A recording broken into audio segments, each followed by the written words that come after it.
Hey, what's up guys? I want to thank you all so much for stopping by to check out this video, and I plan to do my best to make sure you're going to be glad you did. As you know by now from the title, we're talking about Spider-Man Into the Spider-Verse, and I'm going to tell you why I loved it and why I think it's one of the best feature-length Spider-Man movies we've ever gotten, so stick around.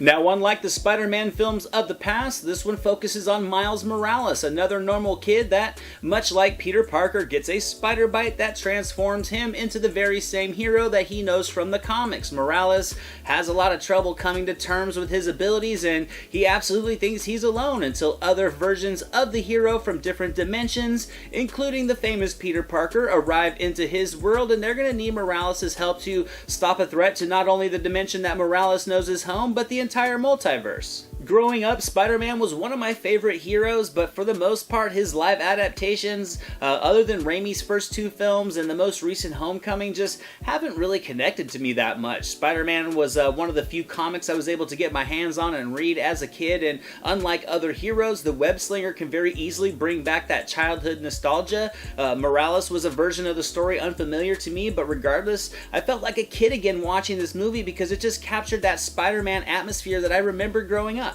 I thought it was an awesome blend of modern and retro. It was pulled off from a combination of elements, but I think first and foremost, the animation style was fantastic and it was perfectly selected for this story. It has like a London street art vibe to it that I thought complemented the overall mood of the film very effectively, but it also has a blend of like pencil art and watercolor that make it look like just storyboards pulled from the comic book pages itself. It wasn't as vibrant as you would expect from today's animated films, but it still had plenty of rich depth to it that I found to be more than immersive enough. But to me, as equally impressive as the artistic appeal was, I think the writing of both the storyline itself and the dialogue was also excellent. It was down to earth and blended with just enough self-awareness, historical awareness. It was dashed with some nice meta. It created an appealing range of personalities and character types that really grabbed onto me to make me invest into this storyline. The humor was very sharp, it was witty, and I went in expecting a superhero adventure, and not only did I get a great one, but I also got a great comedy as well.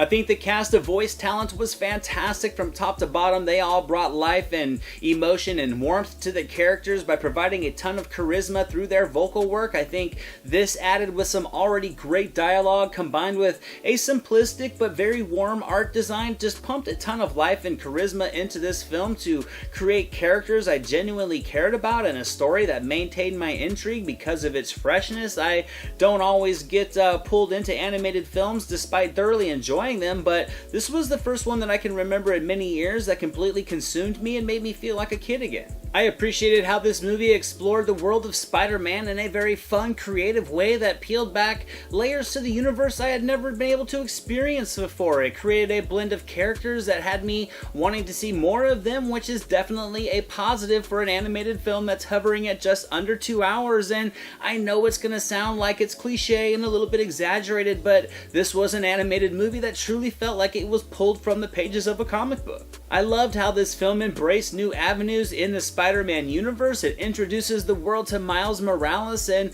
it creates a backdrop and a personality for him that I think can connect to people as strongly as Peter Parker has over the years, in my opinion. And I love the doors that this opens to exploring new characters in this multiverse, and while this doesn't really directly set up any sequels, it definitely lays the groundwork to many more stories that can be told. But I do wish it had maybe focused a little bit more on Morales. The first half of the film lets us really get to know him. I enjoyed what was there, and I just really wanted to see a lot more of that. And as things continue and the plot begins to evolve, the focus begins to shift to a lot of the other moving pieces. And while I did enjoy where the story goes and how it comes back to Morales, I just honestly wanted to see more of him. But that's not to say that this wasn't an entertaining story, because it absolutely was. I loved it. The action sequences were amazing and adrenaline pumping. The musical score was fantastic as well. It heightened every scene like it needed to, and it only added to just the overall mood and atmosphere of the story. The attempts at humor were very effective. The cast pumped a ton of life into the film with their voiceovers, and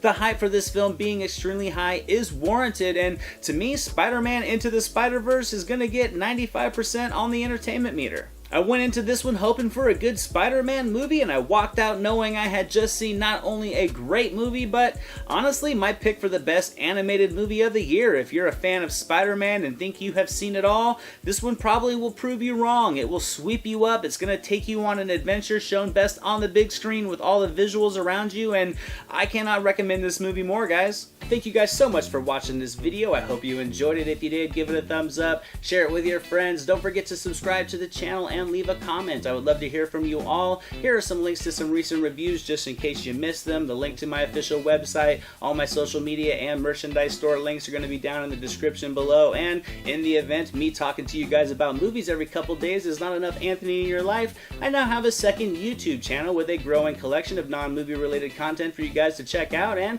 I'll see you guys next time.